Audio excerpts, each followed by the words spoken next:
Sir, ഈ അടുത്തിടെ നമ്മുടെ മലപ്പുറം ജില്ലയിൽ ഒരു സാമൂഹ്യ പ്രവർത്തകൻ ഷമീർ കുന്നമംഗലം ഒരു കുട്ടിയുടെ ചികിത്സയോടനുബന്ധിച്ച് ഒരു ഫണ്ട് സമാഹരണം നടത്തി ഒരു 3 കോടി രൂപയോളം പിടിച്ചെടുത്തിട്ടുണ്ടായിരുന്നു. അപ്പോൾ ഈ കുട്ടിയുടെ വീട്ടുകാർ അദ്ദേഹത്തിന് ഒരു സ്നേഹ സമ്മാനമായി ഒരു ഇന്നോവ കാർ സമ്മാനിക്കുകയുണ്ടായി. ഇതെന്ത് സന്ദേശമാണ് സമൂഹത്തിന് കൊടുക്കുന്നത്? എന്താണ് അവർ ഉദ്ദേശിക്കുന്നത്? സാറിൻ്റെ പ്രതികരണം എന്താണ് ഇതിൽ?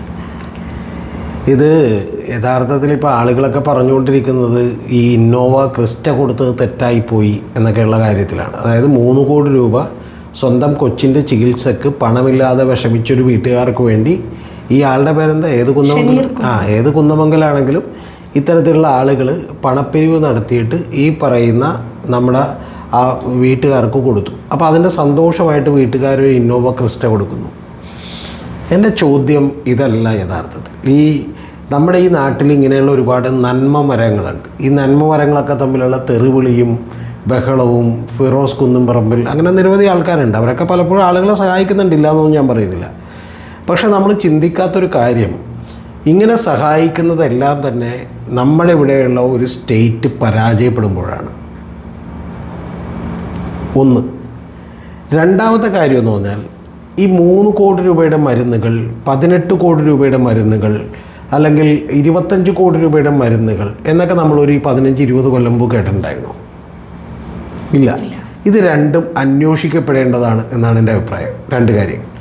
ഇനി മൂന്നാമത്തേത്, ഈ നന്മമരങ്ങൾ ഒരു ഫേസ്ബുക്കിലൂടെ ഒരു വീഡിയോ എടുത്ത് ആളുകളുടെ കരച്ചിലും സങ്കടവും ഇട്ട് കഴിയുമ്പോൾ ഈ കോടിക്കണക്കിന് രൂപ പിരിച്ചെടുക്കുന്ന പരിപാടി ഇതെങ്ങനെയാണ് നടത്തുന്നത് എന്നുള്ളതിനെക്കുറിച്ചും കൃത്യമായിട്ടുള്ള ഒരു അന്വേഷണം വേണം. ഓക്കെ, ഞാൻ പറയുന്നത് ഇപ്പോൾ മറ്റ് വികസിത രാജ്യങ്ങളിലാണെങ്കിൽ നമ്മൾ പലപ്പോഴും ഇപ്പോൾ ഒരു സിംഗപ്പൂരുമായിട്ടോ അല്ലെങ്കിൽ സ്വീഡനായിട്ടോ ഡെൻമാർക്കായിട്ടോ ഒക്കെ കമ്പയർ ചെയ്യാനുള്ള വികസനമുണ്ട് എന്നാണ് നമ്മൾ പറയുന്നത്. കേരള സ്റ്റേറ്റിൽ ഇത്തരത്തിൽ 3 കോടി രൂപയുടെ ആവശ്യം വേണ്ടി വരുന്ന എത്ര കുട്ടികളുണ്ടാവും ഒരു കൊല്ലത്തിൽ? കൂടി വന്നാൽ ഒരു 4-5 കുട്ടികളല്ലേ നമുക്ക് ഉണ്ടാവുള്ളൂ. ആ 5 കുട്ടികളുടെ കാര്യം സ്റ്റേറ്റ് ഏറ്റെടുക്കാൻ കഴിയണം, വേണ്ടേ? 5 കുട്ടികളുടെ കാര്യം സ്റ്റേറ്റ് ഏറ്റെടുക്കാൻ കഴിഞ്ഞാൽ നാളെ സ്റ്റേറ്റ് പറയുകയാണ് ഇത് ഞങ്ങൾ വഴിയല്ലാതെ പിരിക്കാൻ പറ്റില്ല എന്നൊരു കൃത്യമായിട്ടുള്ള നിയമം ഉണ്ടാക്കണം. ഇപ്പോൾ കേന്ദ്ര ഗവൺമെൻറ് എൻ്റെ വിശ്വാസത്തിൽ അങ്ങനെ ഒരു നിയമം വരികയാണ്. കാരണം ഈ പറയുന്ന കേന്ദ്ര ഗവൺമെൻറ്റിൽ ഈ പറയുന്ന കുട്ടികളുടെ ചികിത്സയ്ക്ക് ആവശ്യമായിട്ടുള്ള റെക്കോർഡുകളെല്ലാം കൊടുക്കുകയും അത് റെക്കോർഡുകൾ കൊടുക്കുന്നത് കൃത്യമായിട്ടൊരു ഡോക്ടേഴ്സ് വെരിഫൈ ചെയ്യുകയും ആ ഡോക്ടേഴ്സിൻ്റെ വെരിഫിക്കേഷൻ അടിസ്ഥാനത്തിൽ ഇത്രയും പണം ആവശ്യമുണ്ടോ എന്ന് പറയുകയും ആ ആവശ്യമുണ്ടെന്ന് പറഞ്ഞിട്ടുണ്ടെങ്കിൽ ഇത്തരത്തിലുള്ള നിരവധി ആളുകൾ വഴി വേണമെങ്കിൽ ഒരു പൊതുജനങ്ങളോട് അപ്പീൽ നടത്തുന്നതിനും തെറ്റില്ല. അത് ഗവൺമെൻറ് നടത്തുന്നത് കുറച്ചുകൂടി നല്ലതായിരിക്കും. അപ്പോൾ ഈ പണം കൃത്യമായി ഉപയോഗിക്കപ്പെടും. ഇതിൻ്റെ ഏറ്റവും വലിയ രണ്ടാമത്തെ ചോദ്യം എന്താണെന്നറിയോ? ഈ നിരവധി, ഇപ്പം ഞാൻ നന്മ മരങ്ങളുടെ ഒന്നും പേരെടുത്ത് പറയുന്നില്ല, ഈ നന്മ ചെയ്യാൻ വേണ്ടി കൊതിച്ച് ആഗ്രഹിച്ച് ഇവരൊക്കെ തമ്മിൽ വലിയ ശത്രുതയിലാണ്. അതായത് ആർക്കാണ് കൂടുതൽ പിരിക്കാൻ കഴിയുന്നത്, ആരുടെ അടുത്തേക്കാണ് കൂടുതൽ ആൾ വരുന്നതെന്നൊക്കെ നോക്കി നിൽക്കുകയാണ്. ഇതിൻ്റെ പിന്നിൽ എന്തൊക്കെയോ ദുരൂഹതകളില്ലേ? ഇപ്പം ഞാൻ നാളെ അഴകിയ രാവണൻ എന്ന് പറയുന്ന ഒരു സിനിമയിലൊരു ഡയലോഗുണ്ട് മമ്മൂട്ടി പറയുന്നത്. അതായത് ഭാനുപ്രിയോട് പറയുന്നൊരു ഡയലോഗുണ്ട്, ഞാൻ നിന്നെ സഹായിക്കാതെ വിടില്ല എന്നാണ്. അങ്ങനെ ഒരാൾ ശാഠ്യം പിടിച്ചാൽ എന്തോ കുഴപ്പമില്ലേ? ഇല്ലേ? അതായത് ഞാൻ സഹായിക്കാൻ വെമ്പൽ കൊണ്ട് നിൽക്കുന്നതിന് എന്തോ കുഴപ്പമില്ല. ഇപ്പം നമ്മൾ ഒരാൾ വരുന്നു, അവരുടെ നിവർത്തി കേടുകൊണ്ട് ഒരു കമ്മിറ്റി രൂപീകരിക്കുന്നു, എന്നിട്ട് സഹായിക്കുന്നു എന്ന് പറയുന്നതിനേക്കാൾ നമ്മളുടെ ജോലി എന്താണെന്ന് ചോദിച്ചാൽ ഞാനൊരു നന്മ മരമാണ്, ഞാൻ ഇത്തരത്തിലുള്ള കുറേ ആളുകൾ ഇറങ്ങിക്കാണെന്ന് പറഞ്ഞാൽ അവിടെ ഇത്തരത്തിൽ വലിയ ബുദ്ധിമുട്ടുന്ന ആളുകളുടെ ടേക്ക് കെയർ ചെയ്യാൻ സ്റ്റേറ്റ് പരാജയപ്പെട്ടു എന്നാണ്. അത് കേന്ദ്ര ഗവൺമെൻറ് ആണെങ്കിലും കേരള ഗവൺമെൻറ് ആണെങ്കിലും പരാജയപ്പെട്ടു എന്നാണ്. ആ ചോദ്യത്തിനെയാണ് നമ്മളിവിടെ ഏറ്റവും ആദ്യം അഡ്രസ്സ് ചെയ്യേണ്ടത്. അതുകൊണ്ടാണ്, അങ്ങനെ പരാജയപ്പെടുന്നത് കൊണ്ടാണ് പലപ്പോഴും ഈ പറയുന്ന നന്മമരങ്ങൾ ഇവിടെ ഉദയം ചെയ്യുന്നത്. ഒന്ന്. രണ്ടാമത്തത്, ഈ നന്മമരങ്ങൾ ഉദയം ചെയ്യുന്നതിൻ്റെ പിന്നിൽ വലിയ ദുരൂഹതകളുണ്ട്. കാരണം ഇവരെല്ലാം എങ്ങനെ ജീവിക്കുന്നു, എങ്ങനെയാണ് വലിയ ലക്ഷറിയസ് ആയിട്ടുള്ള ആർഭാടകരമായിട്ടുള്ള 35 ലക്ഷം 40 ലക്ഷം രൂപയുടെ വണ്ടികളിൽ ഇവർ സഞ്ചരിക്കുന്നത്, ഇവർക്ക് എങ്ങനെയാണ് ഇത്രയും ഹോൾഡ് ഉണ്ടാകുന്നത് എന്നുള്ളതെല്ലാം നമ്മൾ കൃത്യമായി കണക്കെടുക്കണം, ആലോചിക്കണം. മനസ്സിലായ? ഇപ്പോൾ UDFിൻ്റെ ഭാഗമായിട്ടാണ് ഫിറോസ് കുന്നംപറമ്പിൽ അവിടെ നിന്ന് KT ജലീലിനെതിരെ മത്സരിച്ചത് കഴിഞ്ഞ നിയമസഭാ തെരഞ്ഞെടുപ്പിൽ. ഇത്തരത്തിലുള്ള ആളുകളെല്ലാം ഒരു പൊതുസമൂഹത്തിനുള്ളിൽ ഈ പറയുന്ന ചാരിറ്റി ചെയ്തുകൊണ്ടൊരു ക്ലൗട്ട് ഉണ്ടാക്കിയെടുക്കുകയാണ്. ആ ക്ലൗട്ട് ഉണ്ടാക്കുന്നത് നമ്മുടെ ഭരണകൂടത്തിൻ്റെ പരാജയങ്ങളാണ്. ഇനി ഞാൻ മറ്റൊരു കാര്യം നിങ്ങളോട് പറയാം. കേരളത്തിലെ എല്ലാ താലൂക്ക് ഹോസ്പിറ്റലുകളും എല്ലാ ജില്ലാ ഹോസ്പിറ്റലുകളും എല്ലാ മെഡിക്കൽ കോളേജുകളും കൃത്യമായി ഉണർന്ന് പ്രവർത്തിക്കാൻ നിന്നാൽ ഇത്തരത്തിലുള്ളൊരു ആവശ്യം ഉണ്ടാവില്ല. ഉണ്ടോ? ഇനി വിദേശത്തു നിന്ന് കൂടി വന്നാൽ ഒരു 20 കോടി രൂപയുടെ മരുന്ന് ഒരു തവണ നമുക്ക് ഇറക്കുമതി ചെയ്യേണ്ടി വരും, ഇത്ര വില കൂടിയ മരുന്നുകൾ. ആ മരുന്നുകളെക്കുറിച്ചും ഈ പറയുന്ന ചാരിറ്റി പ്രവർത്തകർ നടത്തുന്ന പലതരത്തിലുള്ള ഇത്തരത്തിലുള്ള ഓപ്പറേഷൻസിനെ കുറിച്ചും തന്നെ വ്യാപകമായ പരാതിയുണ്ട്. ഉദാഹരണത്തിന് നമ്മുടെ ഈ പച്ചക്ക് പറയുന്നു എന്നൊക്കെ പറയുന്ന ഒരു യൂട്യൂബ് ചാനലൊക്കെ കിടക്കുന്ന ബെന്നി ജോസഫ് ജനപക്ഷമൊക്കെ ഉണ്ട്. അദ്ദേഹം ഇരുന്നൊരു ചാനൽ ചർച്ചയ്ക്ക് ചോദിച്ചു, ഒരു കിഡ്നി മാറ്റിവെക്കാൻ, വൃക്ക മാറ്റിവെക്കാൻ, അല്ലെങ്കിൽ മറ്റേതെങ്കിലും അവയവം മാറ്റിവെക്കാൻ 30 ലക്ഷം രൂപയുടെ ഫണ്ടിലേക്ക് നിങ്ങൾ ഉദാരമായി സംഭാവന ചെയ്യണമെന്ന് പറഞ്ഞ് എഴുതി വെച്ചിരിക്കുന്നുണ്ട്. അതിൽ എങ്ങനെയാണ് ഈ 30 ലക്ഷം രൂപ വരുന്നതെന്ന് ഒരു ചാനൽ ചർച്ചയിൽ ഏതാണ്ട് 3-4 കൊല്ലങ്ങൾക്ക് മണിയിരുന്ന് ഒരു ഡോക്ടറോട് ചോദിക്കുന്നുണ്ട്. ഡോക്ടർ എത്രയൊക്കെ കണക്ക് കൂട്ടിയിട്ടും അതിനൊരു 15 ലക്ഷം രൂപ വന്നുള്ളൂ. അപ്പോൾ ഇത്തരത്തിൽ നാട്ടുകാരുടെ നിന്ന് പണം പിരിച്ചെടുക്കുന്ന പണിയാണെങ്കിൽ നിങ്ങൾ കുറച്ച് കൂടുതൽ പിരിച്ചോ, എന്നിട്ട് എന്ത് ചെയ്തോ, 30 ലക്ഷം ഹോസ്പിറ്റൽ അടച്ചോ, പകരം 10 ലക്ഷം നിങ്ങൾക്ക് തന്നേക്കാം എന്ന് പറയുന്ന പല ഡീലുകളും ഉണ്ടാകാനുള്ള സാധ്യതയുണ്ട്. കാരണം യഥാർത്ഥത്തിൽ അതിന് 12 ലക്ഷം രൂപ വിലയുള്ളൂ. ഓക്കെ, നാട്ടുകാരുടെയൊക്കെ പണം പിരിച്ചെടുക്കുമ്പോൾ സ്വാഭാവികമായിട്ട് ഹോസ്പിറ്റൽ എന്താ ചെയ്യേണ്ടത്?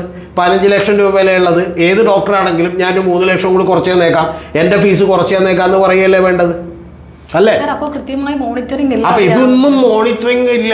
മോണിറ്ററിംഗ് ഇല്ലാത്തത് കൊണ്ടാണ് ഈ മേഖലയിലേക്ക് നിരവധി ആളുകൾ വരുന്നത്. അവർക്ക് പ്രശസ്തി കിട്ടുന്നു, അവർക്ക് പണം കിട്ടുന്നു, അവർ വലിയ കാര്യം ചെയ്യുന്നു എന്നുള്ള നിലക്കുള്ള വലിയ ജനപ്രീതി ജനങ്ങളുടെ ഇടയ്ക്ക് ഉണ്ടാകുന്നു, വേണമെങ്കിൽ നിയമസഭാ സീറ്റ് കിട്ടുന്നു എന്നൊക്കെയുള്ള കാര്യങ്ങൾ സംഭവിക്കുന്നതിന് പിന്നിലെ കാര്യം ഈ പറയുന്ന പണി കൊണ്ടാണ്. ഇത് യഥാർത്ഥത്തിൽ നമ്മുടെ ഇവിടുത്തെ കേരളത്തിലെ ഇപ്പോൾ പിണറായി വിജയൻ ഗവൺമെൻറ് വന്നതിന് ശേഷം ഒട്ടും മെച്ചപ്പെട്ടിട്ടില്ല എന്നുള്ളതല്ല. ആദ്യത്തെ ഗവൺമെൻറ്റൊക്കെ ഇരുന്നപ്പോൾ നിരവധി മെച്ചപ്പെടലുകൾ ഉണ്ടായിരുന്നു നമ്മുടെ ഹോസ്പിറ്റലുകൾക്ക്. ഇപ്പോൾ ഹോസ്പിറ്റലൊക്കെ കുറച്ചുകൂടി നല്ല ഹോസ്പിറ്റലുകളാണ്. പക്ഷേ എങ്കിൽ പോലും ആ ഹോസ്പിറ്റലുകൾ, താലൂക്ക് ഹോസ്പിറ്റലുകളടക്കം, പ്രാഥമിക ആരോഗ്യ കേന്ദ്രങ്ങളടക്കം, ബാക്കിയുള്ള സ്ഥലങ്ങളടക്കം കുറച്ചുകൂടി മെച്ചപ്പെടുത്തിയാൽ ഈ പണി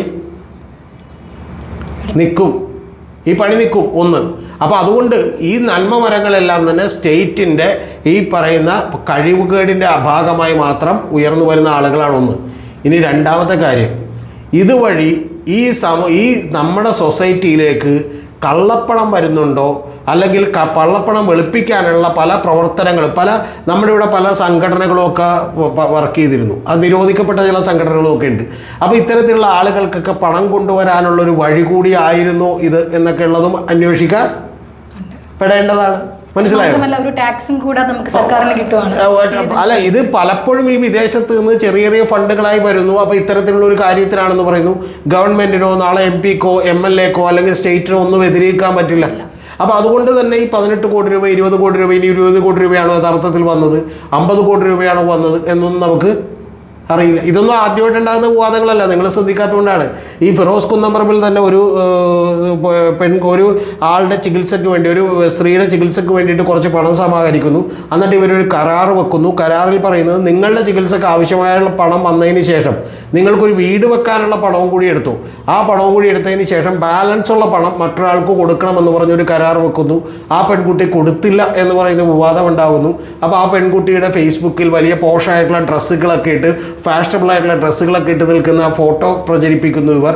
എന്നിട്ട് ഇത് ചെയ്തത് ശരിയല്ല എന്ന് പറയുന്നു. പക്ഷേ ആ പണം അവരുടെ കയ്യിൽ നിന്ന് കിട്ടിയില്ല. കാരണം അവരുടെ അക്കൗണ്ട് കൊടുത്തിട്ടാണ് ഈ പണം സ്വീകരിക്കുന്നത്. അപ്പോൾ ഇതിൻ്റെയൊക്കെ പിന്നിൽ ചില വലിയ തോതിലുള്ള ദുരൂഹതകളുണ്ട് എന്നുള്ളതാണ്. പിന്നെ ഈ 18 കോടി രൂപയുടെയും 20 കോടി രൂപയുടെയൊക്കെ മരുന്നുകൾ അവ യഥാർത്ഥത്തിലുള്ളതാണോ, ഇത് ഇത്തരത്തിലുള്ള ഒരു ചികിത്സക്ക് ആവശ്യമുള്ളതാണോ എന്നൊക്കെ തന്നെ വളരെ ഗൗരവത്തിൽ ഗവൺമെൻറ് എന്ത് ചെയ്യണം, മോണിറ്റർ ചെയ്യണം. ഇതൊന്നും നടക്കാത്തത് കൊണ്ടാണ് ഇപ്പം യഥാർത്ഥത്തിൽ ഈ ഇന്നോവ ക്രിസ്റ്റ കൊടുത്തത് മണ്ടന്മാർക്ക് പറ്റുന്ന ഒരു അപകടമായതുകൊണ്ടാണ് ഇത് വലിയ ഫേസ്ബുക്കിലൊക്കെ വന്നത്. ഇത് രഹസ്യമായിട്ടാണ് കൊടുത്തതെങ്കിൽ ഇത് ആരറിയും? മനസ്സിലായോ? ഇവരിൽ പലരും ഇന്നോവ ക്രിസ്റ്റകളിലൊക്കെയാണ് നടക്കുന്നത്.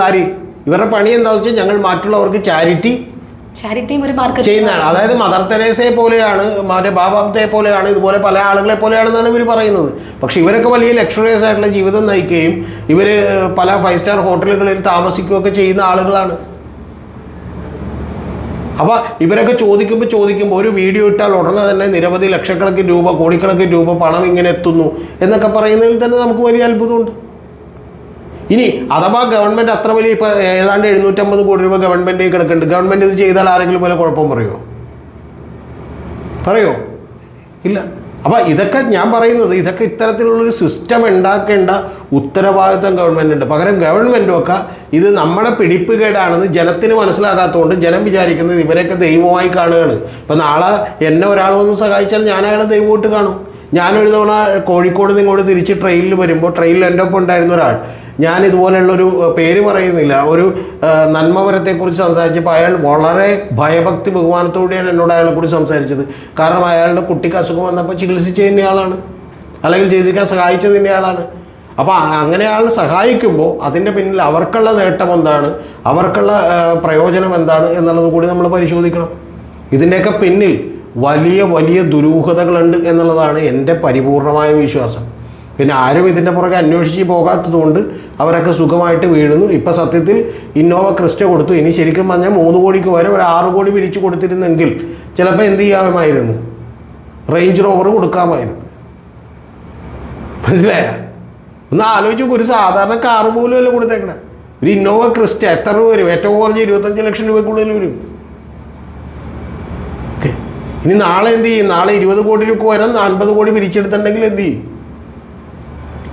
അതുപോലെ വിദേശത്ത് ജയിലിൽ കിടക്കുന്നവരെ മോചിപ്പിക്കാൻ വേണ്ടിയിട്ട് ഇതുപോലെ തന്നെ ഇവിടെ പണം പിരിക്കുന്നുണ്ട്. എനിക്കറിയില്ല ഈ പണം പിരിപ്പിന് എന്തെങ്കിലും അടിസ്ഥാനമുണ്ടോ, ഇത് എത്രയാണ് കോടികൾ കിട്ടുന്നത്, ആരൊക്കെയാണ് ഇത് കൊടുത്തേക്കണത്, ഇത് കൃത്യമായിട്ട് ഇപ്പോഴും മോചിപ്പിക്കപ്പെടാത്ത ഒരാളുണ്ട്.